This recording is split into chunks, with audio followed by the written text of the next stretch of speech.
تو آپ نے تو شکایت کرنی ہے اس کی بارگاہ میں کروں گا انشاءاللہ. وہ معافی تو ادھر دنیا میں دے دو, جو آپ کا دل دکھائے, دل توڑے, اس کی مطلب معافی ادھر دے دو.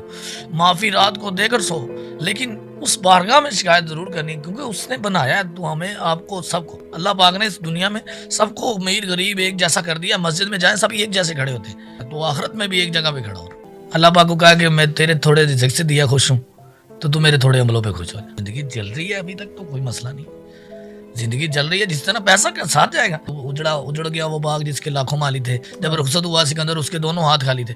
وہ دنیا کو بتا کے گیا کہ یار میرے قبر سے جب میں جاؤں تو دونوں ہاتھ باہر نکالنا, کیونکہ دنیا کو پتا چلے کہ میں کچھ نہیں لے کے جا رہا. میرے ساتھ ایک واقعہ ہوا تھا, تقریباً یہ رمضان کا مہینہ تھا. یہ اللہ تعالیٰ کا میں بات بتانے لگا ہوں کہ جب رحمت آدمی پر آتی ہے تو پتہ نہیں چلتا کہ کب کہاں سے آ جائے. تو میں نے سوچا کہ یار نا کوئی اللہ کا بندہ ہو, آج یہ سارے پیپر لے جائیں. تو میں نے بچوں کے کپڑے لینے ہیں. 15-20 منٹ ہو گئے بیٹھے ہوئے, تو مجھے ایک بڑی گاڑی سے ہارن آیا. ایک تھیلے میں جو گفٹ ہوتا ہے, اس نے مجھے 5000 روپے دیا ہے. تو میں نے کہا میڈم میں نے نہیں لینا یہ پیسے. تو کہنے لگی کیوں نہیں لینے.